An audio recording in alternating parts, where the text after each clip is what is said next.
예수님께서 제자들을 데리시고 가이사라 빌립보라 하는 그 지역에 가셨습니다.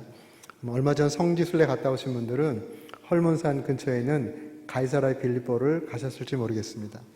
가이사라 빌립보는 그 당시에 많은 종교들이 모여있는 그러한 곳이었습니다. 저도 가서 보니까 인신공양을 했던 그러한 그 단도 있고 그 뒤에 어린아이들의 유골에 발견된 그러한 동물도 있더라고요. 그러한 곳에 예수님께서 어쩌면 의도적으로 제자들을 데리고 그곳에 가셨습니다. 가셔서 제자들에게 묻죠. 이곳에 있는 사람들이 나를 누구라 하더냐. 그러니까 제자들이 대답합니다. 어떤 사람은 침례 요한이요, 어떤 사람은 엘리야요, 어떤 사람은 예레미야요, 또 선지자인 것 같습니다. 이런 대답들을 합니다. 그때 주님께서 다시 한번 묻죠. 그렇다면 너희는 나를 누구라 하느냐? 그러니까 베드로가 정말 놀라운 고백을 하죠. 여러분 다 아시는 고백이죠? 다 같이 해볼까요? 시작. 주는 그리스도시요 살아계신 하나님의 아들이십니다. 이 놀라운 고백을 합니다.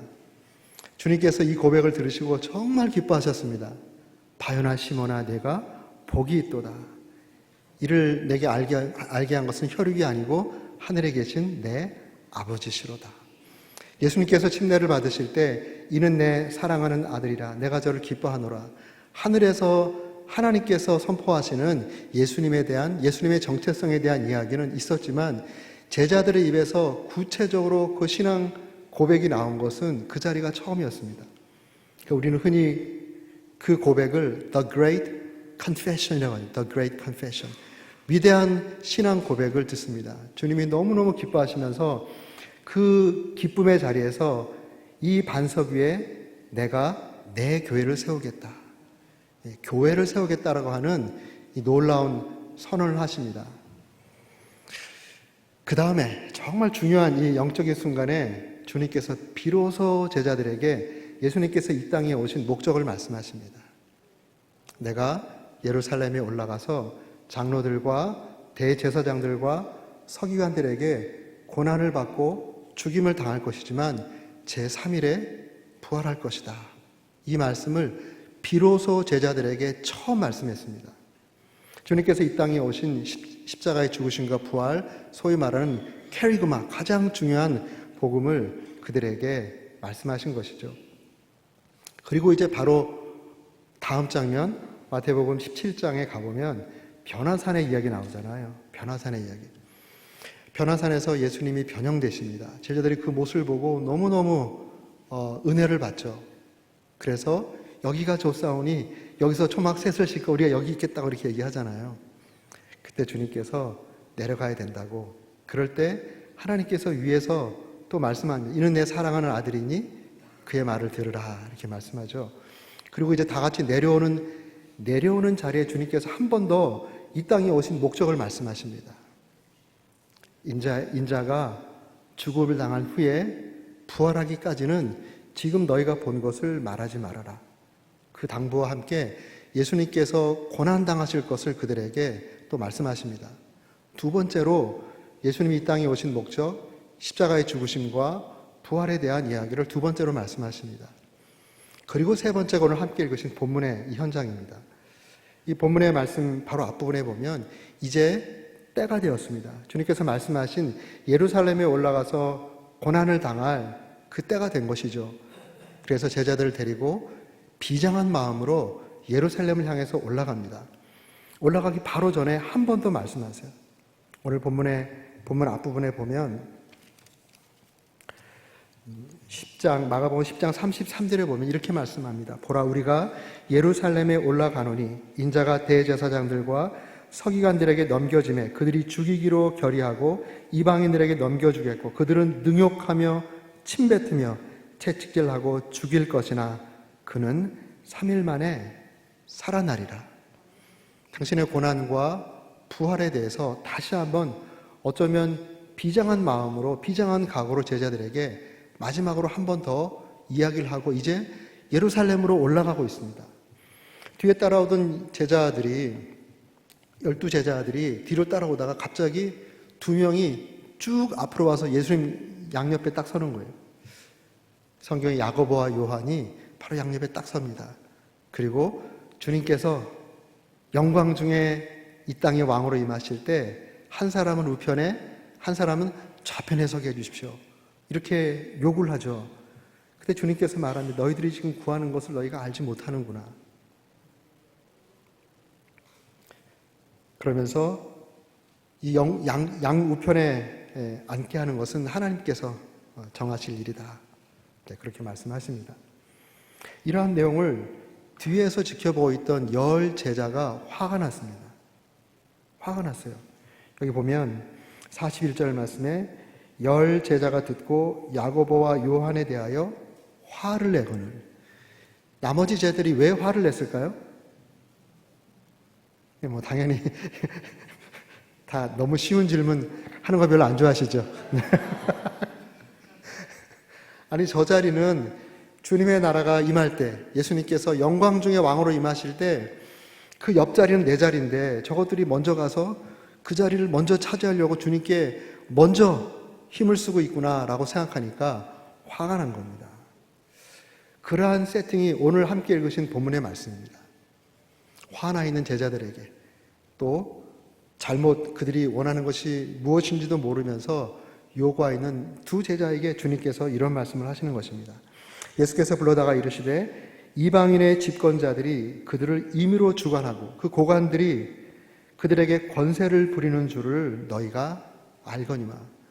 너희가 세상 나라에서 경험하는 것은 이 고관들 또 집권자들, 이 권세를 잡은 자들은 그 권세 아래에 있는 사람들을 자기 마음대로 좌지우지하는 그러한 것들을 세상 가운데 경험해보고 그 가운데 너희들이 살았었지만 그 다음에 주님께서 하시는 말씀은 너희 중에서는 43절 말씀에 너희 중에는 그렇지 않을지니 이렇게 말씀합니다.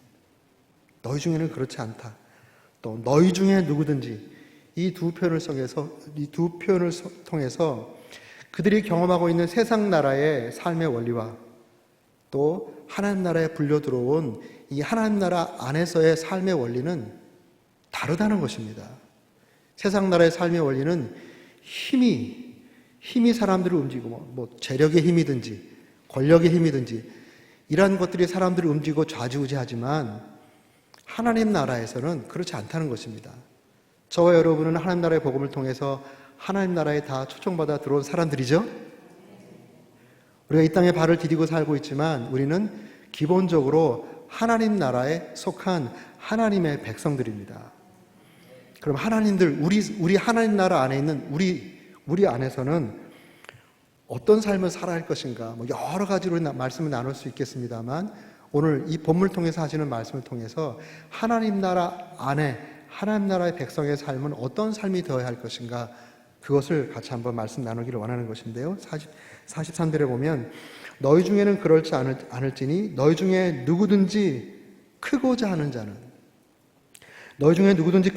자는 너희를 섬기는 자가 되어야 된다. 세상 나라 안에서는 섬김을 받는 사람이 큰 자라고 생각하지만 하나님 나라에서는 정반대라는 것입니다. 섬김을 받는 자가 작은 자예요. 누가 큰 자인가? 섬기는 자가 큰 자라는 것입니다. 이게 하나님 나라의 삶이에요. 우리 교회는 하나님 나라를 구현하는 공동체잖아요. 우리 교회에서는 하나님 나라의 그런 모습들이 보여지는 게 당연한 겁니다. 복음적인 교회, 주님께서 통치하시는 교회에서는 섬김받는 자가 절대로 큰 자가, 여러분 오해하지 마세요. 섬김받는 자가 절대로 큰 자가 아닙니다. 성경적으로 말하면 섬기는 자가 더 큰 자라는 것입니다. 하나님 보시기에 그렇게 보고 있고 성숙한 성도들은 그것을 보고 있지만 말을 안 할 뿐이지 성숙한 성도들은 다 알고 있어요. 우리 교회 누가 큰 자인지. 여러분 지금 생각해 보세요. 우리 교회 가장 큰 자가 누군지. 44절 말씀, 너희 중에 누구든지 으뜸이 되고자 하는 자는 모든 사람의 종이 되어야 하리라. 같은 말씀이죠. 반복하는 것입니다. 누가 으뜸인가? 세상 나라에서는 종은 저 말지에 있는 것이고 주인, 집권자들이 으뜸이라고 생각을 하지만 하나님 나라 안에서는 반대입니다. 반대. 종이 으뜸입니다. 섬기는 자가 으뜸이라는 것이죠. 제가 벌써 40대 한 중반쯤 됐을 때요. 그때 수원중앙침례교회 그 장로님 첫 번째 헌신 예배 말씀 초청을 받고 대전에서 수원에 이제 올라가는 길이 있었습니다. 그때 이제 김장환 목사님의 후임으로 고명진 목사님이 처음 담임 목사님이 되시고 첫 번째 장로님 주일 저녁 예배인데요. 장로님들 헌신 예배를 첫 번째 드리시는 날이었어요. 그래서 저보다 훨씬 더 신앙생활도 많이 하시고 교회도 잘 섬기신 그런 장로님들에게 이 젊은 목사가 가서 무슨 설교를 할 것인가 굉장히 좀 꺼려하는 마음이고 뭐 고사도 하고 했는데 결과적으로는 이제 가게 됐습니다. 올라갔는데 강사가 왔다고 장로님 3분하고 그리고 담임 목사님하고 강사 식사 대접을 한다고 수원의 어느 음식점에서 같이 방에서 홀이 있잖아요. 방에서 식사를 하는데요. 한참 식사를 하다가 어느 장로님이 그러십니다. 목사님이 우리 수원중앙침례교회 잘 아시겠지만 우리 교회는 정계와 재계 또는 뭐 이런 그 군인 이런 그 공무원 이쪽에 고관 대작들이 많은 교회입니다. 이러시더라고요. 그래서 내가 속으로 그런 거 말씀 안 하셔도 되는데. 그리고 저희 교회에 장로만 120명 있습니다. 120명 있으시대요. 그리고 그 120명의 장로님들 가운데는 뭐 정말 이름만 얘기하면 다 알만한 우리 한국 사회에 그런 그 거물급 인사들이 있죠. 그 중에 뭐 대표적인 분이 지금 국회의장 하시는 김진표 장로님이 그 교회 장로님이시거든요. 그렇게 말씀하시더니 그 다음에 이런 말씀하시는 거예요. 우리 교회에 120명의 기라성 같은 장로들이 있고 또 15,000명 정도의 성도들이 있지만 우리 120명의 장로들이 그 마음으로 가장 존경하는 장로님이 한 분 계십니다. 그러시더라고요. 가장 존경하는 장로님이 한 분 계십니다. 이것을 아시는 성도님들은 아마 우리 교회에서 그분을 가장 존경하실 겁니다. 이러시더라고요. 그래서 궁금하잖아요. 그 장로님이 어떤 분이냐고 물어봤더니 이렇게 말씀하시는 거예요. 수원시청의 고위 공직자인데 그분이 토요일만 되면 교회를 나오신다는 거예요. 토요일만 되면 교회를 나오셔서 교육자들의 구두를 다 수거하신다는 겁니다. 교육자들의 구두를 다 수거하셔서 거기 교육자들이 굉장히 많거든요. 교육자들의 구두를 이렇게 그 이만한 자루에다가 슬리퍼 가득 신고 와가지고 이제 교육자들에 가서 슬리퍼를 드리면서 구두를 이렇게 몇 개 할 수 있을 만큼 하고서 그 어느 방 이제 그 장로님들 방인지 뭐 어떤 분의 방에서 갖다 놓고 또 자루 메고 가서 슬리퍼 들이밀고 구두를 이렇게 수거해도 갖다 놓고 그러면서 구두를 다 수거해가지고 그 방에서 구두를 닦아주신대요. 토요일마다 구두를 닦으시면서 오랫동안 이 사역을 해왔기 때문에 이 섬김을 해왔기 때문에 이 구두를 보면 어느 목사님 구두인지 어느 전사님 구두인지 자기 아들뻘 되는 그러한 전사님들도 계시겠죠. 그 구두를 닦으신다는 거예요. 구두를 닦으면서 기도한다는 겁니다.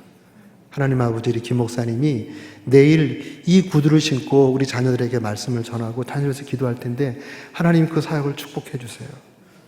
그리고 우리 김 목사님이 우리 자녀와 우리 교회의 복의 통로가 되게 해주세요. 간절히 기도하면서 구두를 닦으신다는 거예요. 나중에 제가 이런 얘기를 했더니 그 교회 출신의 어느 미국에서 어느 목사님이 저 지금도 그 장로님 기억합니다. 그 장로님이 갑자기 자를 들고 와서 구두를 달라 그럴 때 안 준다고 그렇게 했는데 결국 구두를 뺏겼는데 그 다음부터 그 교회 사역하는 동안 그 장로님이 저의 구두를 닦아주셨습니다. 그 얘기 하시더라고요. 처음에는 사람들 잘 몰랐겠죠. 조금씩 이 소문이 나면서 장로님이 그 사역을 하신다는 거를 사람들이 알게 된 거예요. 또 우리 교육자들이 장로님이 연세 드신 장로님이 오셔서 구두를 닦아주는 구두를 신고 사역을 하는데 정말 죽기 살기로 사역을 하는 것이죠. 그러면서 그 교회에 있는 많은 장로님들이 저 장로님이 정말 우리 교회의 보물이다 이렇게 생각하는 거예요. 우리 교회 보물이다.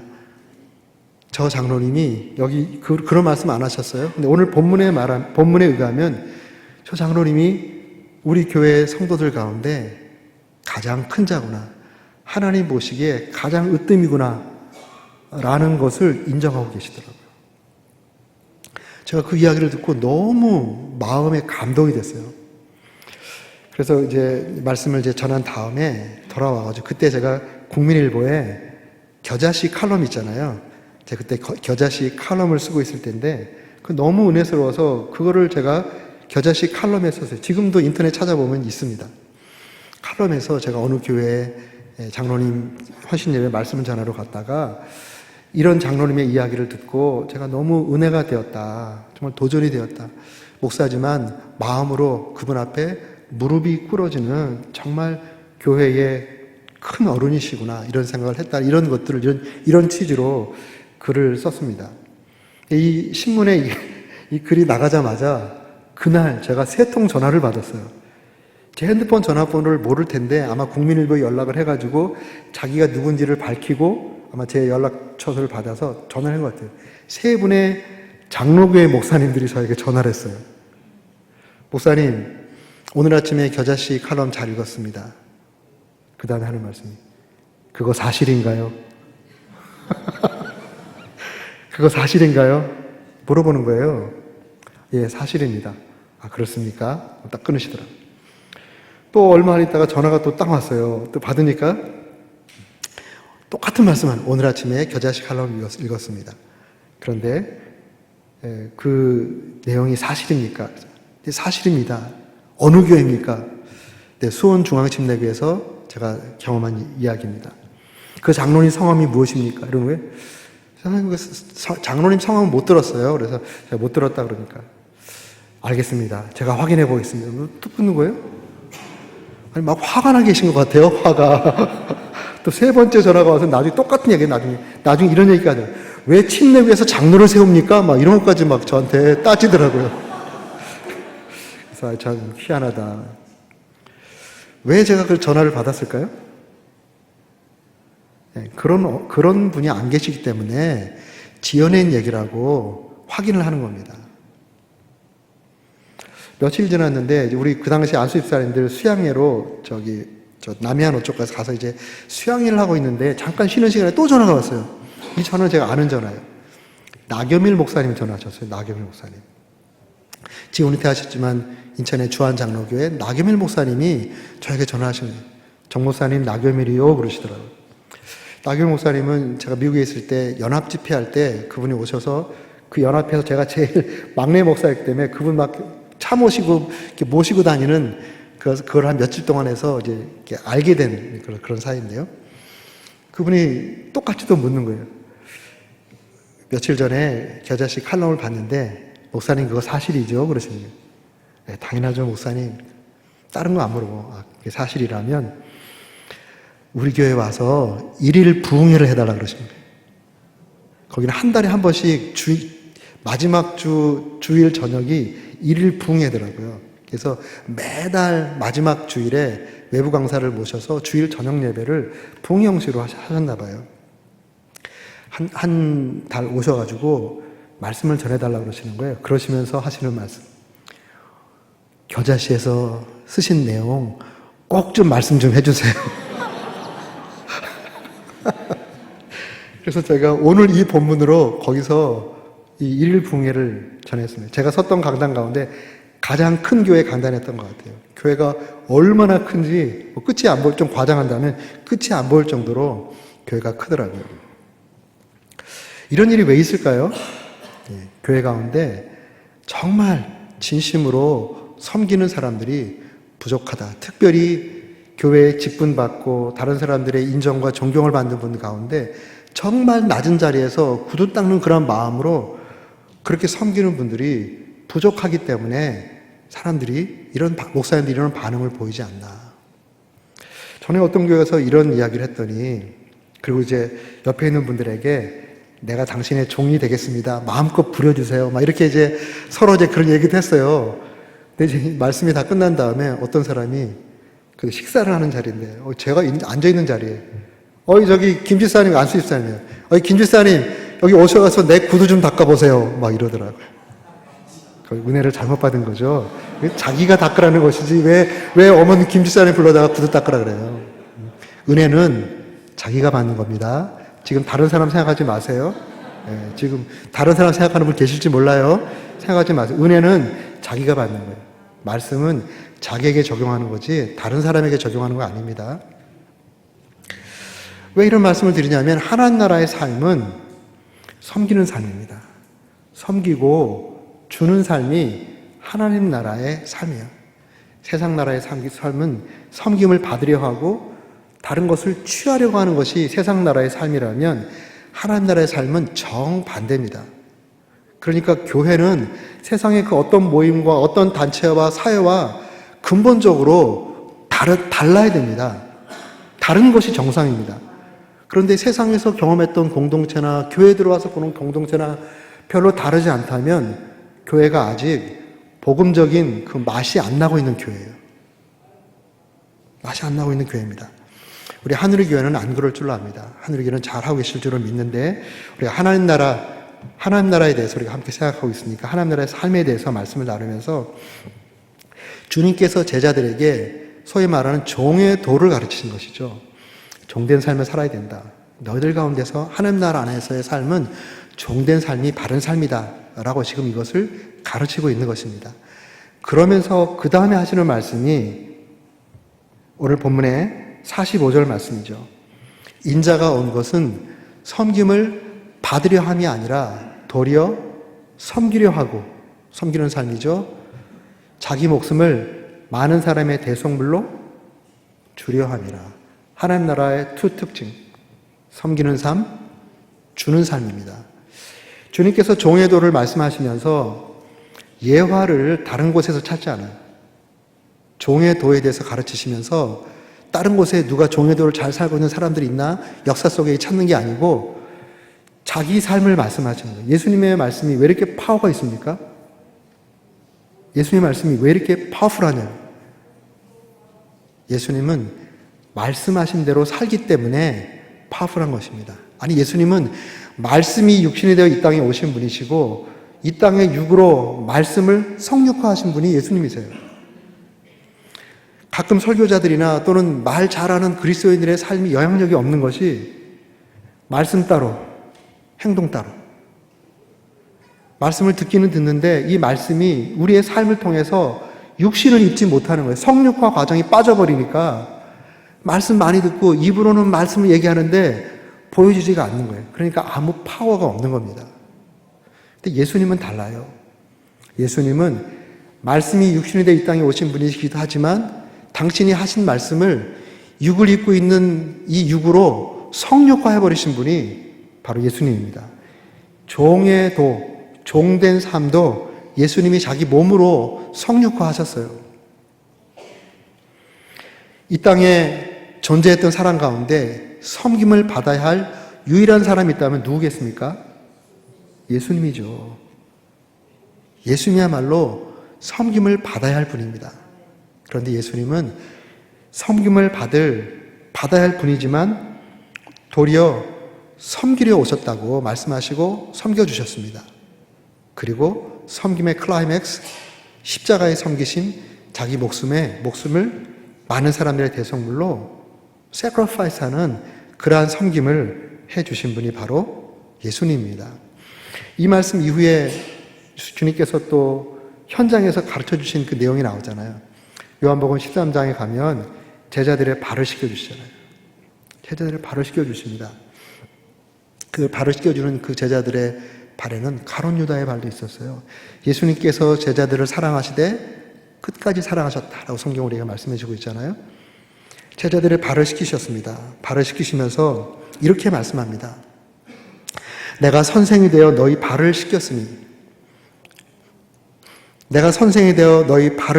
너희도 서로 발을 씻기는 것이 옳으니라. 서로 섬기는 것이 옳다는 것이죠. 내가 너희에게 행한 것 같이 너희도 행하게 하려고 본을 보였다. 본을 보였느라. 예수님께서 많은 가르침을 가르쳐 주셨는데요. 내가 본을 보였다라는 이 표현을 쓴 것은 여기밖에 없습니다. 내가 섬김의 삶에 본을 보였다. 이게 하나님 나라의 가장 중요한 삶의 모습이기 때문에 주님께서 본을 보이셨다고. 본은 example이죠. example의 의미가 뭡니까? 그대로 하기 위해서 본을 보이신 것이죠. 본을 보였다고 이렇게 말씀을 하셨습니다. 물론 베드로가 예수님의 고난에 대해서 고난받는 자의 본이 되게 하시려고 예수님께서 고난을 받으셨다라고 그렇게 말한 그 본이 한 번 더 등장합니다. 그것은 예수님이 말씀한 것이 아니고 베드로가 예수님의 그 고난이 예수님의 뒷발자취를 따라가는 제자들의 본이 된다. 이런 차원에서 베드로가 한 말이지 예수님께서 한 말은 아니에요. 예수님께서 직접 자기 입으로 본을 보였다라고 한 것은 바로 이 섬김의 삶, 종의 도를 실천한 이 삶밖에 없습니다. 그만큼 중요하다는 거죠. 중요하다는 것입니다. 제자들은 나중에 성령 받고 정말 이 하나님 나라의 복음으로 하나님께서 친히 통치하시고 예수를 정말 주인으로 모시고 내가 죽고 예수를 사는 이러한 삶을 사는 사람들을 통해서 이것이 그대로 구현이 되고 있었습니다. 초대교회 성도들 사이에 그것들이 이 예수님을 따라가는 은혜 받은 다음에 그런 삶들이 진행되고 있었다는 것이죠. 한 예로 바울이 복음을 전하러 가잖아요. 바울이 고린도 후서에 보면 고린도 교회에 복음을 전하러 갈 때 이런 표현을 씁니다. 고린도 후서 4장 5절에 보면 우리는 우리를 전파하는 것이 아니라 우리의 어떠함을, 우리의 헌신이 어떻고 우리의 어떠함을 전파하는 것이 아니라 오직 그리스도 예수의 주 되신 것과 그리스도에서 주 되신 것, 이 주 되신 것 안에는 어제 말씀드린 것처럼 예수님께서 죽으시고 부활하시고 그 다음에 산자와 죽은 자의 주가 되시는 것. 이 예수님의 주 되신 이 복음은 십자가의 복음, 부활의 복음 다 포함하고 있는 것입니다. 그래서 그냥 저걸로 저렇게 표현해서 하나님 나라의 복음을 말하는 거죠. 하나님 나라의 복음을 전한다는 것이죠. 오직 그리스도 예수의 주 되신 것과 이것만 말해도 이것을 전파하려 간다 해도 아무 부족함이 없어요. 그런데 그거와 거의 동일선상에서 그 다음에 뭘 말하냐면 예수를 위하여 우리가 너희의 다 같이 한번 해보죠. 시작. 우리가 너희의 종된 것을 전파한다. 저는 성경을 여러 번 읽었지만 저 부분을 그냥 휙 지나가 버렸어요. 어느 순간 저게 눈에 딱 들어왔을 때 제가 얼마나 회개했는지 모릅니다. 입으로는 주의 종이다, 교회의 종이다, 복음의 일꾼이다 그랬지만 저도 모르는 사이에 성도님들이 목사님 우리 목사님 막 이러다 보니까 제가 스스로 내가 정말 종된 것을 말했고 입으로는 종이라고 했지만 어느새 제가 주인 행세를 하고 있는 것을 깨닫게 돼. 교회 내에서 담임 목사. 그래서 하나님 앞에 정말 눈물로 회개한 적이 있습니다. 바울이 이 얘기를 왜 했을까요? 이 하나님 나라의 복음과 복음의 내용도 중요하지만 복음을 담고 있는 이 컨테이너, 그것도 너무 중요한 것입니다. Contents and container, 이 두 가지가 다 중요한 겁니다. 사랑을 이야기하는데 화내면서 사랑을 이야기해요. 그러면 그 사랑의 메시지가 제대로 전달되지 않을 거잖아요. 왜곡되겠죠. 똑같습니다. 하나님 나라의 복음, 예수님이 주인이시고 예수님의 가르침을, 예수님의 다스림을 받는 것이 우리 구원받는 사람들의 마땅한 모습이다 라는 이 하나님 나라의 복음을 전하는데 I'm okay, you are not okay, 군림하는 자세로 복음을 전한다면 전환받는 복음이 오해받게 만드는 거예요. 제가 설교학을 전공했다 말했잖아요. 이제 한국 설교 연구도 하고 다른 나라 선교 또 설교자 또 딜리버리 여러 가지 연구를 하면서 제가 한 가지 어느 아티클에서 이런 내용을 봤어요. 전 세계의 설교자 가운데 가장 무례한 설교자, 전 세계 설교자 가운데 가장 무례한 설교자가 어느 나라 설교자일 것 같아요? 죄송합니다. 그 아티클에서는 한국 설교자라 그러더라고요. 한국 설교자가 가장 무례하게 복음을 전한다는 거예요. 우리 목사님 안 그러시죠? 안 그러시죠? 안 그러실 줄 믿습니다. 네, 안 그러시죠? 네. 복음이 그것을 말하고 있기 때문에 복음을 전하는 자도 여기서 주님의 종으로 주님께서 말씀하시는 말을 가감없이 주의 종된 모습으로 선언하고 또 성도들을 말씀을 수종드는 종의 모습으로 말씀을 풀어놓는 것입니다. 제가 뭐 막 욱박 지른다고 될 일이 아니잖아요. 돼서도 안 되고 복음이 오해를 받습니다. 하나님 말씀이 오해를 받는 거예요.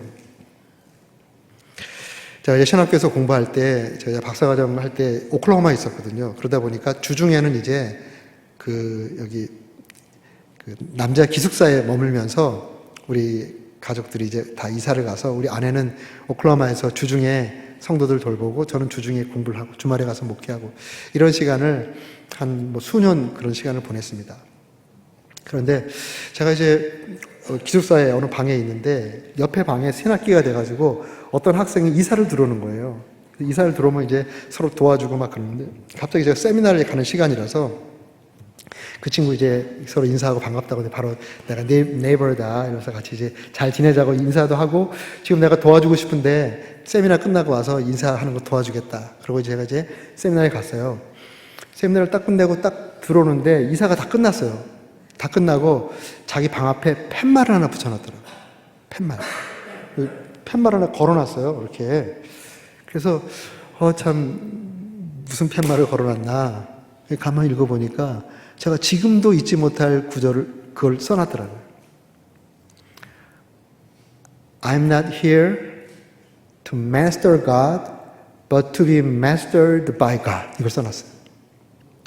내가 신학교에 온 것은 하나님을 마스터하기 위해서 온 게 아니라 하나님에게 마스터 당하기 위해서 왔다. 제가 평생 잊을 수가 없어요. 하나님께 마스터 당하는 사람이 누굽니까? 종이잖아요, 종. 내가 신학교 와서 공부해서 학위 따가지고 교수 돼가지고 번쩍번쩍 이러려고 신학교 온 게 아니라는 거죠. 내가 신학교에서 공부하는 동안 철저하게 하나님께 마스터 당하고 또 마스터 당해서 정말 하나님께서 이리 가라고 손가락만 해도 이리 확 가고 이렇게 하면 이리 확 가는 하나님께 완전히 마스터 당하기 위해서 내가 신학교에 공부하러 왔다. 그런 팻말을 써놓은 거예요. 제가 너무너무 은혜가 됐어요. 지금 그 친구를 만나보고 싶어요. 아마 목회를 하고 있다면 그 마음을 계속 유지하고 있다면 목회를 잘할까요? 못할까요? 예, 하나님께서 정말 그런 종은 마음껏 축복하실 것 같아요. 바로 그것이 우리 하나님 나라의 삶이고 교회의 삶이고 목회입니다. 또 우리 목자님들, 우리 영혼들 붙잡고 정말 수고하시잖아요. 이게 다 섬기는 거죠. 우린 종으로 사는 것입니다. 어제 우리 하나님 나라의 복음, 내가 죽고 예수께서 사는 그러한 삶을 산다 그랬잖아요. 그 삶이 다른 말로 하면 종된 삶을 사는 거예요. 그리고 예수님께서 종된 삶을 얘기할 때 좀 더 구체적으로 섬기는 이라는 말씀을 하셨는데 좀 더 구체적으로 예수님의 가르침 가운데 종된 삶이 어떤 것인가. 사실 예수님이 이 땅에 오실 때 그 빌립보서 2장에 보면 예수님의 그 기독론적 그 패시지, 아주 유명한 패시지가 있어요. 그는 근본 하나님의 본체시나 하나님과 동등됨을 취할 것으로 여기지 아니하시고 오히려 자기를 비워 종의 형체를 가지사 사람들과 같이 되셨고 사람의 모양으로 나타나사 자기를 낮추시고 죽기까지 복종하셨으니 곧 십자가에 죽으심이라. 이게 바로 예수님이 이 땅에 종으로 오신 모습이에요. 종으로. 그런데 저 부분을 보면 자기 자신을 비웠다. 코노시스 이거를 NIV에서 이렇게 번역을 했다고. He made himself nothing. 그는 그 자신을 아무것도 아닌 존재로 만들어버렸다. 그리고 by taking the very nature of a servant. 이 servant의 본질적인 모습을 취하고 종의 형체를 띠고 이렇게 그렇게 번역했어요. 종의 the very nature, 종의 본질적인 모습을 띠고 이 땅에 오셨다. 이렇게 표현을 해놓더라고요. 그리고 주님께서 취하신 종의 본질적인 모습이 무엇인가 우리가 생각하고 그걸 따라가면 되겠죠. 그걸 따라가면 됩니다. 예수님의 가르침 가운데 주님께서 취하셨던 종의 본질적인 모습이 여러 가지가 있는데 그 중에 세 가지 말씀드리는 그 첫 번째는 예수님께서 요한복음 6장 38절에 종의 본질적인 모습이 어떤 모습인가? 이렇게 말씀하셨어요. 내가 하늘에서 내려온 것은 내 뜻을 행하려 함이 아니요 나를 보내신 이의 뜻을 행하려 함이니라. 이렇게 말씀하고 있습니다. 저 말씀에 의하면 종의 특징, 종의 본질적인 모습은 자기 뜻과 계획이 없는 것입니다. 종은 자기 계획이 없는 사람이에요. 예수님이 우리를 구원하기 위해서 구원의 길을 열기 위해서 이 땅에 오셨죠. 육을 입고 이 땅에 오셨습니다. 그렇지만 오시기 전에 하늘에서 새 인격체신 하나님이 한 하나님으로 우리 인류 구원의 계획을 뜻을 세우셨겠죠. 역할 분담도 하셨습니다. 아버지는 아들을 내려보내시고 아들은 순종해서 육을 입고 이 땅에 오시고 성령 하나님은 예수님의 죽으심과 부활하심이 바로 나를 위한 사건이었다고 우리에게 깨우쳐 주시는 것. 그래서 물과 성령으로 말미암지 않고는 거듭날 자가 없다라고 말씀하셨잖아요. 바로 성령께서 역사하시는 이 역할까지 다 분담하고 이 땅에 내려오셨어요. 그런데 이 땅에 내려오셔서 종의 형체를 띠고 육을 입는 그 순간부터는 함께 계획 세워놓던 걸 다 nothing 없는 것처럼 생각하시는 거예요. 그리고 육을 입고 종으로 이 땅에 사는 동안에는 내가 품은 그 뜻이 나를 보내신 이의 뜻, 바로 이 뜻이 내 뜻이다. 이렇게 말씀하는 것입니다. 참된 종으로 사는 사람은 자기 뜻을 주장하지 않습니다. 별로 중요하게 생각하지 않아요. 우리가 하나님 백성으로 이 땅을 살아갈 때 생각 없이 살라는 것은 아닙니다. 여러 생각들이 들죠. 그렇지만 그런 생각보다 또 그런 계획들보다 더 중요한 생각, 더 중요한 계획이 바로 나의 주인 대신 예수님의 계획과 예수님의 생각이 우선이다라는 것을 믿고 사는 것입니다. 어떤 경우에 내 생각과 내 뜻과 예수님의 뜻이 서로 부딪힐 때 뭘 붙잡으시겠어요? 내 뜻을 내려놓고 예수님의 뜻을 붙잡은 사람이 종입니다. 종된 삶을 사는 것이에요. 교회도 마찬가지입니다. 교회가 복음적인 교회에서는 우리가 하나님의 뜻을 분별할 때까지 하나님의 뜻이 무엇인지 모르기 때문에 서로 치열하게 기도하고 치열하게 논쟁도 하고 그러면서 정말 교회에서 세운 절차를 따라 하나님 뜻이 무엇인지 우리 찾아가겠죠. 그래서 하나님 뜻이 결정이 된다면 그 하나님의 뜻이 내 뜻과 다른 경우가 있잖아요. 나는 이렇게 생각했는데 교회에서 하나님 뜻이 세운 결정이 다르다. 진짜 복음적인 그리스도인은 어떻게 하겠습니까? 종된 삶을 살고자 하는 자는 어떻게 하겠습니까? 자기 뜻을 포기하는 거죠. 자기 뜻을 포기하고 주님의 교회를 향하신 주님의 뜻을 내 뜻으로 삼고 거기에 헌신하는 것입니다. 종종 어떤 분들은 자기 뜻이 너무 강해요.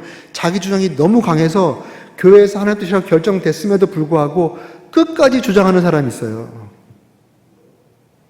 그런 교회의 성숙한 성도들은 그를 불쌍히 여기고 아직까지 이 복음적인 신앙 안으로 이 종된 신앙을 이해하지 못하고 있구나. 하나님 나라의 백성으로 종된 삶을 아직 이해하지 못하고 있구나. 긍휼하게 생각하고 그분을 위해서 기도해 줘야 됩니다. 그런데 미성숙한 교회는 그러한 사람의 말발에 딸려가는 사람이 있어요. 딸려가요. 미성숙한 딸려가. 심지어는 미성숙한 교회는 교회 전체가 딸려가요. 그리로.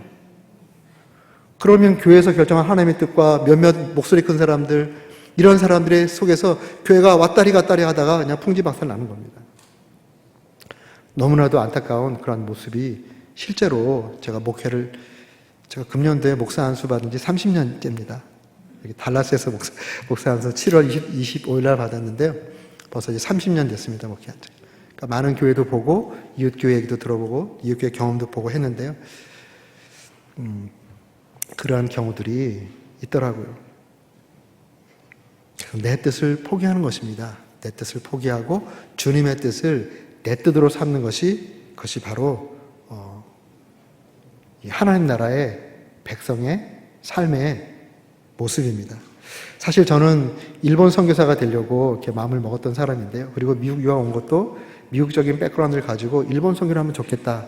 그래서 미국 유학을 와서 이제 공부를 하는 가운데 하나님이 제가 전도사로 개척 당시에 전도사로 있는 교회로 저를 다시 부르실 때 제가 정말 고민 많이 했어요.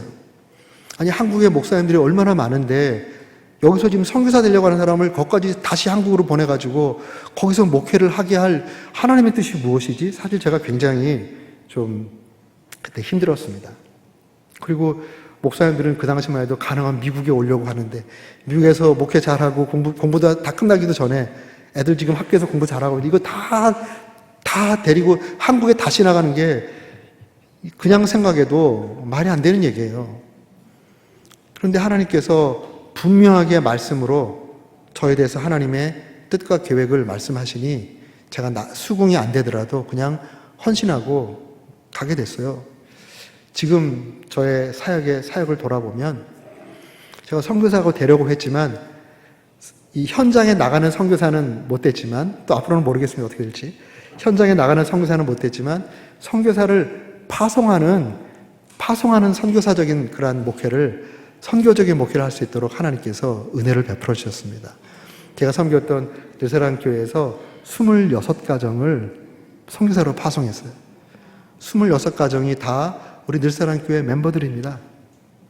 교육자도 계시고 또 성도님들도 계시고 지금 26가정이 전 세계에서 사역하고 은퇴하신 분도 계시고 또 사역하다가 다른 길로 가신 분도 계시지만 그 많은 선교사들을 파송하게 된 거죠. 21년 사역하는 가운데 26가지 파송했으면 1년에 최소한 한 가정 이상씩 선교사를 파송했다는 거예요. 저는 뭐 그런 계획도 없었는데 나중에 뒤돌아보니까 그렇게 돼 있더라고요. 제가 그래서 생각한 게 있습니다. 내가 세우는 계획, 내가 세우는 뜻보다 하나님이 저를 위해 세우신 계획과 하나님의 뜻은 훨씬 위에 있구나. 여러분도 마찬가지입니다. 우리가 무슨 계획을 세우는 것보다 하나님이 나를 위해 세우신 계획이 훨씬 뛰어나다는 거 여러분 믿으시기 바랍니다. 너희를 향한 내 계획은 내가 하나니. 예레미야 주신 말씀이잖아요. 너희를 향한 계획은 내가 하나니 재앙이 아니고 평안이라. 장래에 소망을 주리라는 생각이다. 바로 그런 것입니다. 그래서 믿음의 사람들은 하나님 나라 백성의 사람들은 초미의 관심사가 나를 향하신 하나님의 뜻과 계획이 무엇인지를 치열하게 묻는 거예요. 오늘 내가 이번 H캠프에서 H캠프에 지금 참석해 있는데 이 H캠프를 통해서 나에게 의도하시는 하나님의 뜻이 무엇인지 자녀를 양육할 때도 이 자녀 양육을 통해서 하나님께서 이루고자 하는 뜻이 무엇인지 이런 것들을 꾸준히 물으면서 이렇게 나아갈 때 하나님께서 가장 선하고 아름다운 뜻을 세우시고 그 뜻을 이뤄가시는 그런 형통한 삶으로 우리를 인도해 주십니다.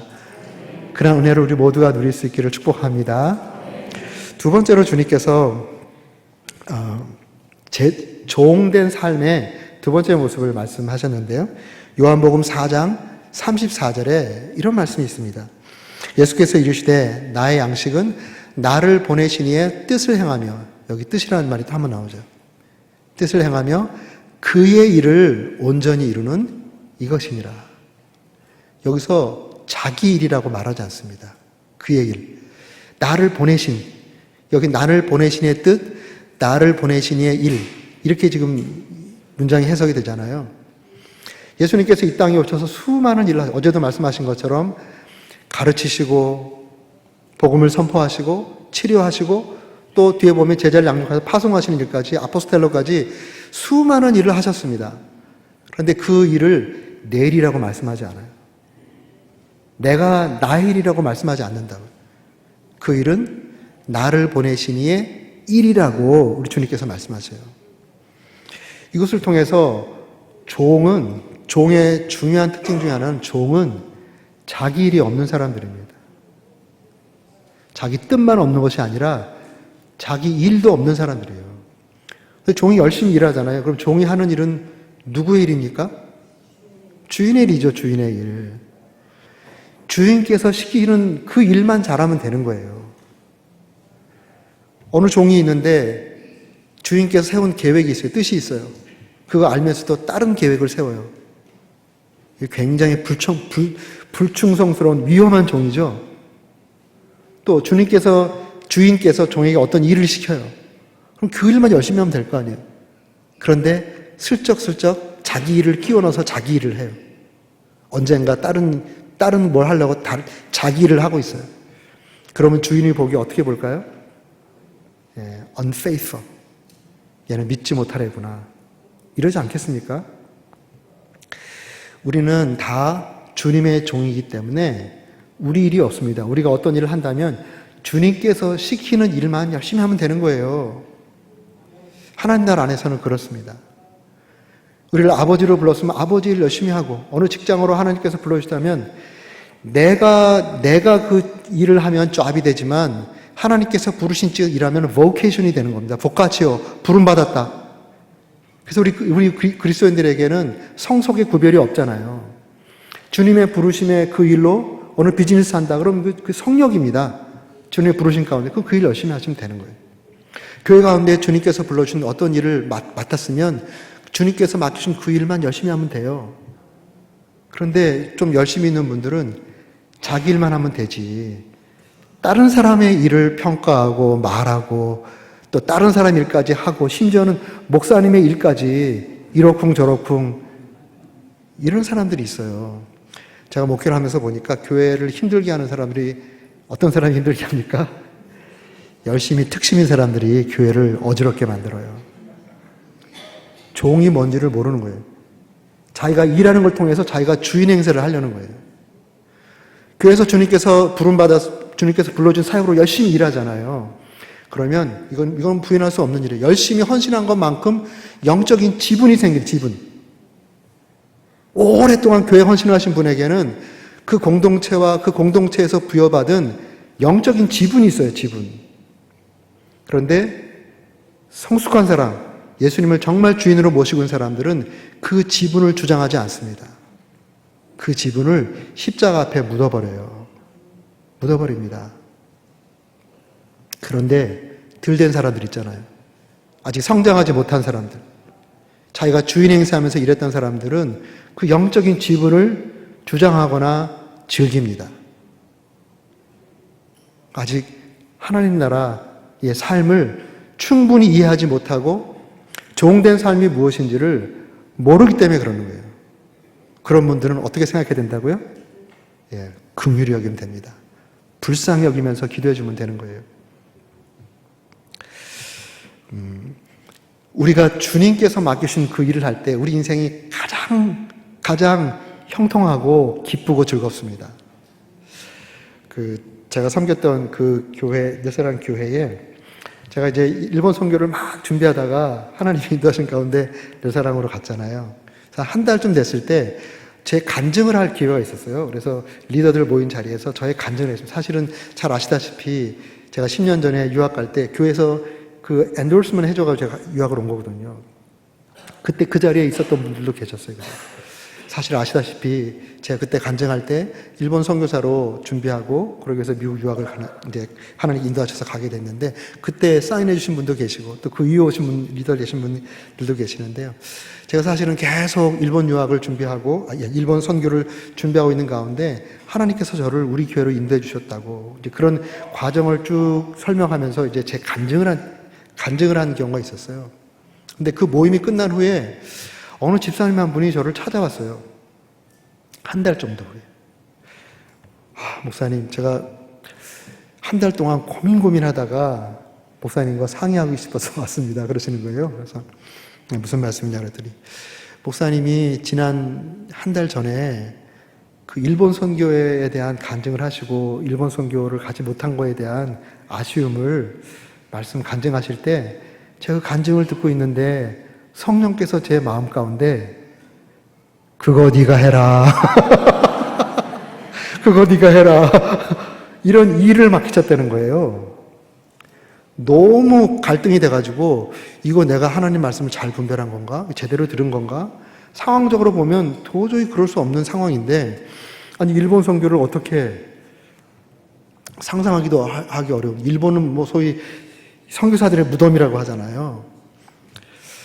어떻게 내가 일본 선교를 감당할 수 있을까? 그러면서 이제 막 고민하시다가 저를 찾아오신 거예요. 저도 그 얘기 들으니까 갑자기 고민이 되더라고요. 이거 정말 중요한 문제라고 주님께서 이런 계획을 세우시고 이 일을 맡기셨다면 이 일을 순종해야 할 텐데 더 중요한 거는 주님께서 맡기신 일이 분명한지를 정말 정확하게 분별하는 것이 중요하니까 우리 한 달 동안 제가 아침 금식 하겠습니다. 우리 형제님도 아침 금식 하면서 한 달 동안 기도하고 후에 한 달 후에 다시 한번 만나 얘기하자고. 그리고 헤어졌어요. 근데 제가 기도를 하는데 그분이 일본 선교를 하면 좋겠더라고요. 왜냐하면 그분이 동경대 박사거든요. 동경대에서 학위를 하고 대전의 모 대학교 교수였어요. 교수였다고. 일본에서도 일본교를 잘 섬겼고 일본말도 잘하시고 소위 말하는 일본 통이에요. 니혼무키입니다. 니혼무키. 일본 통입니다. 이분이 일본에 가서 선교를 하면 잘하시겠다 이런 생각이 드는 거예요. 그래서 이제 기도하면서 이제 이분에게 하나님께서 어떤 말씀을 주시는지 이렇게 생각하면서 기다리고 만났습니다. 제가 먼저 말하기는 그러니까 조심스럽게 한 달 동안 기도해 보니까 어떤 생각이 드시냐고. 그러니까 이러시는 거예요. 목사님, 기도하면 기도할수록 그거 네가 해라 이 목소리가 더 크게 들린다는 거예요. 더 크게 들린다고. 그래서 제가 손을 내밀었어요. 집사님 축하드립니다. 축하드립니다. 그래서 약속했으면 축하드립니다. 저도 기도하는데 집사님이 일본 성이라 하면 좋겠다는 생각이 들었는데 마음이 통했군요. 그래서 그 다음에 얘기했어요. 사람들이 한평생을 살아도 자기가 정말 해야 할 일이 뭔지를 모르고 그냥 사는 사람들이 이 세상에는 너무너무 많습니다. 심지어는 교회 안에도 주님께서 자기에게 맡긴 일이 뭔지도 모르고 그냥 자기 계획대로 자기 생각대로 흘러가는 대로 사는 사람들이 너무나도 많은데 집사님은 주님께서 분명히 집사님께 말씀한 이 일을 받았잖아요. 분명히 어려울 겁니다. 때로 고통스러울 거고 힘든 일이 많을 겁니다. 그렇지만 주님께서 맡기신 이 일을 받았으니 축하받을 일이 아니겠습니까? 그냥 축하를 했어요. 사실 그러면서 저 눈물이 나더라고요. 이분이 앞으로 겪어야 할 애들 자녀가 중학교 1학년, 중학교 2학년 남자애 둘이 있었어요. 이분이 이제 신학 공부하고 일본 선교를 가면 얼마나 힘들까. 물론 저희 교회에서 파송할 생각까지 다 하고 이분과 함께 사역할 거를 각오를 했지만 이분이 겪어낼 많은 걸 생각하니까 정말 눈물이 나더라고요. 같이 간절히 기도했습니다. 그리고 이제 그분이 신학교에 가게 됐죠. 근데 어느 날 기도하는데 제가 신학교에서 세 학기를 공부하고 이 사우스에서 트랜스퍼 했거든요. 근데 이분이 일본 선교를 간다 그러면 미국적인 백그라운드를 가지고 일본 선교를 하면 좋겠다는 생각이 빡 드는 거예요. 그래서 그분에게 말씀을 드렸어요. 집사님, 미국 유학을 가시죠. 지금 MD 3년인데 1년, 아니 한 학기 정도 끝났을 때 미국 유학을 가시죠. 그러니까 그분이 웃으시더라고요. 목사님, 저는 일본에서 유학을 하고 소위 말하는 일본 통인데 영어로 토플을 넘어서 미국 유학 가는 건 어렵습니다. 그래서 제가 그랬어요. 아니, 교수님인데 좀만 하면 토플 그 당시에 550점 못 넘겠어요. 한번 해보시라고. 저는 안 될 것 같지만 목사님이 해보라고 하니까 그냥 순종하는 마음. 또 목사님 기도하시는 분이니까 그냥 허튼 소리로 하는 것이 아닐지도 모르니까 제가 한번 공부하고 토플을 봐보겠습니다. 어떻게 했을까요? 토플 550점 못 넘겼으면 제가 말씀을 못 드렸겠죠. 그분이 토플 550점 넘기고 이 사우스웨스턴으로 유학을 왔어요. 제 애들 데리고. 유학 올 때 제가 어느 교회 소개를 했어요. 그 목사님께 전화해서 목사님 이러이러한 분이 지금 사우스웨스턴 유학을 가고 교회 생활을 하고 이제 선교사로 잘 성장해야 되는데 목사님 잘 좀 부탁드립니다. 그래서 그분이 그 교회를 다니면서 신학 공부하고 그리고 목사 안수도 받았어요. 근데 너무너무 놀라운 거는 그분이 이제 신학을 공부하는 중에 갑자기 저한테 연락이 왔어요. 한국인 저에게. 목사님, 저도 다 잊어버렸는데 우리 아버지가 옛날에 미국으로 이민을 가려고 미국 이민 신청을 했는데 조건이 안 맞아가지고 이 프로세스가 딱 정지되어 있었는데 시간이 한참 흐르고 뭐 그런 거 좀 유예해주는 뭐 이런 거 그런 기간이 있잖아요. 그게 돼서 그런지 좀 늦긴 늦었지만 지금이라도 이민을 오려면 오라고 한국 집으로 연락이 왔다는 거예요. 근데 그 아버지는 이미 돌아가셨고 그 어머니도 연세하시고 그 형제들은 다 한국에서 다 자리 잡고 자기만 유학 와 있는 거예요. 저한테 그러면 목사님 영주권을 받을까요 말까요 물어보는 거예요. 무슨 말씀이냐고. 당장 받아야죠. 영주권을 공부하면서 받았어요, 그분이. 영주권을 받아버리니까 애들 대학교 가는 게 다 해결이 돼버리잖아요. 애들 다 UT 어스틴 갔습니다, 둘 다. UT 어스틴 가고 한 명은 지금 뭐 이 근처 어디서 일하고 한 명은 저 뉴욕 쪽에서 일하는데 그렇게 애들 교육이 딱 돼버린 거예요. 그리고 우리 남침연교 IMB에 옛날에는 시민권자들만 선교사로 파송했는데요. 영주권자도 파송하는 것으로 이 자격이 완화됐어요. 그분이 영주권 받고 공부 딱 마치고 이제 목사 안수 딱 받을 때 그 완화가 돼버린 거예요. 그래서 제가 그랬죠. 아유, 정말 하나님께서 기이하게 역사하신다고 IMB 선교사 지원해 보시라고. 우리 늘사랑에서도 공동 파송하고 함께 사역하겠지만 IMB 선교사로 일본에 가면 그동안에 여러 사역에 이런 것들이 많이 있을 테니까 그쪽으로 하면 좋으시겠다고. 그래서 그분이 어플라이 했는데 됐어요. 그게 지금 샌다이에서 사역을 너무너무 잘하고 있습니다.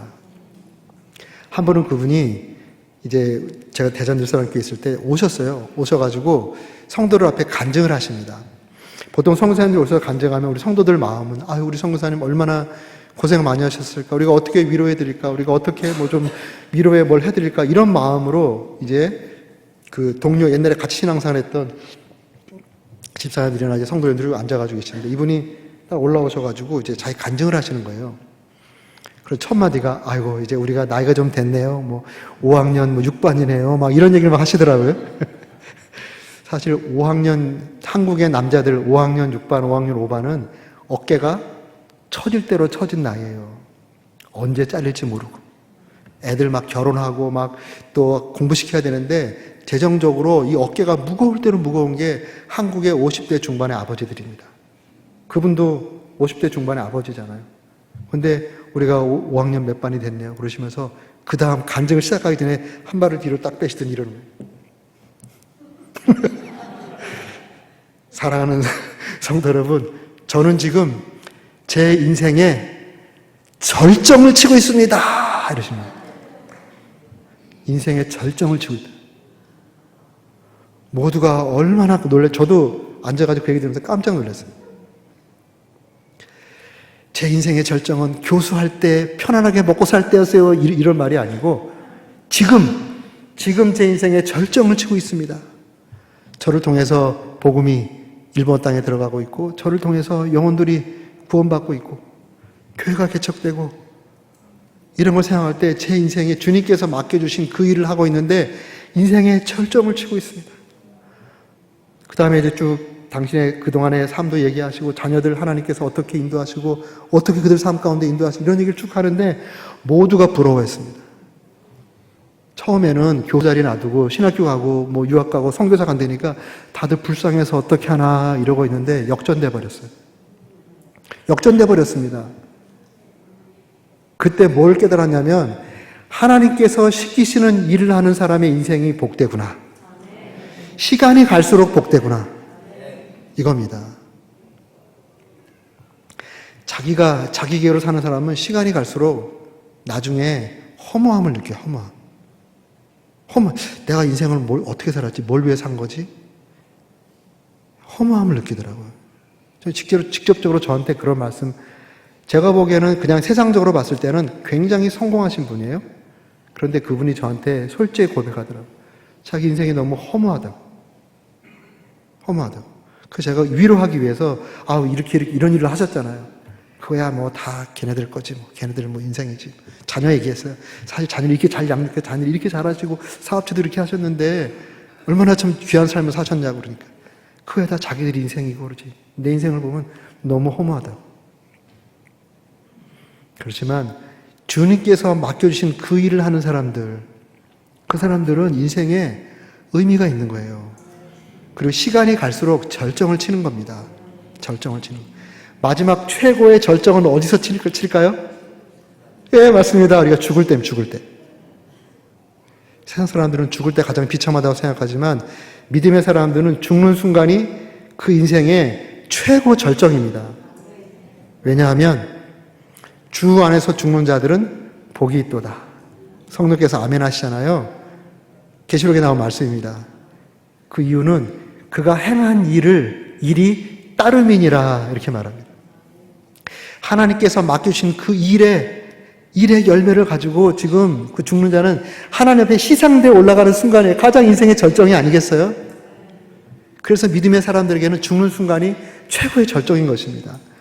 그래서 우리는 지금 그 절정에 가고 있는 거예요.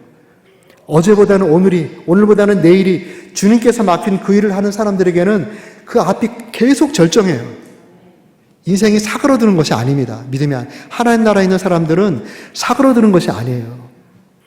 우리가 나이가 들어가면, 저도 이제 60이 넘어가서 그렇습니다만, 나이가 들어가면 육체적인 이게 노화가 되잖아요. 옛날 같지 않아요. 그렇지만 성경적으로 하면 겉은 후패하지만 속 사람은 날로 새로워지는 것이 진짜 복음 안에 있는 사람들이에요. 그냥 복음 바깥에서 어영부영 신앙하는 사람들은 육체가 쇠약된 것 같이 정신도 쇠약해지고 신앙도 쇠약해져요. 우리 그런 분 아무도 없기를 바랍니다. 그리고 우리 옛날에 젊을 때처럼 막 일을 못하죠. 연세 드시면 사역이 바뀌죠. 자녀와 교회와 다음 세대를 위해서 축복의 통로되는 그 기도하면서 축복을 흘려보내는 그 사명을 끝까지 감당하시다가 이제 주님 부르시는 그날 최고의 절정을 치는 것입니다. 주님께서 맡겨주신 그 일을 우리가 찾고 그 일을 감당하는 참된 종된 삶으로 최고의 절정을 향해 나아가는 우리 모두가 되기를 주의 이름으로 축복합니다. 아멘. 그리고 이제 마지막으로 하나가 더 있는데요. 이 종은 자기의 몫을 취하지 않습니다. 종은 일을 다 마친 후에 자기의 몫을 클레임하지 않아요. 주님께서 그 충성스러운 종에 대한 비유를 하시잖아요. 누가복음 17장에 보면 밭에서 열심히 일하고 돌아온 종이 있어요. 그러면 그 종에게 내 상에서 같이 밥을 먹자고 하겠느냐? 이렇게 안 하죠. 열심히 일하고 왔는데 주인의 밥상을 차리라고 하잖아요. 그리고 밥상을 잘 차려줍니다. 그 다음에 주님께서 하시는 말씀이, 종은 자기가 행한 일을 다 마친 후에 무익한 종이, 이거 아시는 말씀이죠? 다 같이 해볼까요? 무익한 종이, 시작, 무익한 종이 해야 할 일을 한 것뿐입니다. 이게 전부예요. 참된 종은 자기 일을 한 것도 아니고 주님께서 맡겨준 그 일을 한 것이고 자기가 뜻을 계획을 세워서 한 것도 아니기 때문에 그 사역에 어떤 결과가 났을 때 이거 자기 게 아니에요. 어떤 결과가 났을 때 이거 자기 게 아니라고요. 누구 거죠? 하나님 거예요. 주인 거죠, 주인 거. 그런데 들된 종은 이게 자기 거라고 착각하는 거예요. 그리고 그것을 달라고 주장하는 거예요. 내 몫을 달라고 주장하는 거예요. 교회 안에 우리 목사님도 마찬가지예요. 저도 마찬가지고. 또 열심히 사역을 하신 우리 귀한 지체들. 사역 잘하고 마지막에 모든 존경을 잃어버리는 사람들이 있어요. 사역 잘 하신 다음에 마지막에 존경을 잃어버려요. 어떨 때 존경이 없어집니까? 자기 몫을 자기가 막 챙기는 사람이에요. 자기 거를 막 챙기는 사람. 아니, 저분이 목회할 때는 하나님 나라의 이 특징은 섬기는 거고 나눠주는 거라고 그랬는데 왜 마지막에 막 다 챙길까? 지금까지 한 말씀이 다 거짓말인가? 이 말씀과 삶이 괴리가 되니까 쌓였던 존경이 한순간에 무너지는 거예요. 또 열심히 일한 그런 우리 장로님들이나 또 안수집사님들이 나중에 나를 좀 알아달라고. 내가 어떻게 헌신했는데 지금 나를 이런 식으로 대우하느냐고. 이 마귀 중에 가장 무서운 마귀가 아시죠? 섭선마귀입니다. 섭선마귀. 이 섭선마귀에 한번 들어가면 감당이 안 되는 거예요. 웬만한 영성으로는 감당이 안 됩니다. 아예 들어오지 못하게 차단해야 되는 거죠. 섭선마귀는 언제 안 들어오냐면 하나님께서 나에게 일을 시킨 것 자체만으로 나는 놀라운 복을 이미 받은 사람이에요. 나 같은 무익한 자에게 이러한 일을 할 수 있는 기회를 주셨다. 나 같은 죄인에게 이러한 일을 할 수 있는 기회를 주셨다. 이거 자체만 우리는 모든 의벌을 이미 다 받았어요. 그런 마음으로 무익한 종이 해야 할 일을 한 것뿐입니다. 라고 말하고 주님께서 여기까지다 라고 하면 아멘하고 조용히 무대 뒤로 사라지면 되는 겁니다. 계속 무대에서 얼쩡얼쩡거리면서 자꾸 사람들에게 보이려고 하고 그 다음에 무슨 영광을 취하려고 하면 쌓였던 존경과 이런 거 다 없어지는 거예요. 조용히 사라지는 겁니다. 그러면 성숙한 교회는 그 어르신, 그 목사님, 그 안수 집사님이 정말 훌륭한 분이었구나 라고 성도들의 마음의 높은 자리에 딱 자리를 잡게 된 것입니다. 저와 여러분이 그렇게 될 수 있기를 간절히 축원합니다. 제가 늘사랑 교회를 떠난 이후에 의도적으로 한 번도 안 갔습니다. 지금 이제 3년 돼 가거든요. 사실 한국에 그 사이에 2번 갔어요. 2번 갔는데 한 번도 안 갔어요. 얼마나 가보고 싶어요? 그래서 몰래 밤에 차 타고 몰래 그 앞을 한번 정말 울면서 지나갔어요. 그렇지만 안 나타났어요. 성도들에게 나타나지 않았어요. 아마 성도님들이 저를 다 잊어버릴 때까지 좀 기다렸다가 나중에 이제 새로운 목사님하고 교회가 완전히 하나가 된 다음에 제가 정말 초청받아서 갔을 때 아무 다른 그런 것이 없게 될 때까지는 코빼기도 안 비치려고 그래요. 제가 하나 배운 게 있어요. 예수님께서 이 땅에서의 마지막은 영광받는 자리가 아니었습니다. 마지막이 뭐였죠? 십자가였어요. 십자가. 예수님의 이 땅에서의 마지막 모습은 십자가였습니다. 그리고 빌립보서에 보면 그래서 십자가의 죽으심이라 하나님께서 그를 지극히 높여 모든 이름이 그 이름 앞에 무릎 꿇게 하고 하늘 모든 영광을 주셨잖아요. 그 하늘의 그 영광은 어디서 받았어요? 하늘에서 받는 겁니다. 하늘. 우리의 진정한 상급은 하늘에서 받는 거예요. 이 땅에서 상급 받으려고 구차하게 그러다 보면 정말 비참한 모습으로 마무리가 돼버리는 거예요. 내 상급은 하늘에서 받는다. 이게 참된 종의 모습이고 주님께서 우리에게 모범으로 보여주셨던 모습입니다. 그런 모습으로 우리가 참된 이 가나안 나라의 삶, 종된 삶을 잘 사셔서 우리 하나님께 영광이 되고 그리고 우리가 떠난 자리에 아름다운 복음의 향기, 그리스도의 향기가 나는 우리 모두의 삶이 될 수 있기를 주님의 이름으로 축복합니다. 기도하겠습니다. 살아계신 아버지 하나님 감사합니다. 우리 주님께서 본으로 보여주셨던 종된 삶의 아름다운 모습을 다시 한번 나눌 수 있게 하셔서 감사합니다. 우리 모두에게 하나님 나라의 삶을 살아갈 수 있도록 날마다 일깨워 주시고 또 그러한 삶을 살아갈 수 있도록 성령 하나님 도와주시옵소서. 감사드리며 예수님의 존귀하신 이름으로 기도했습니다.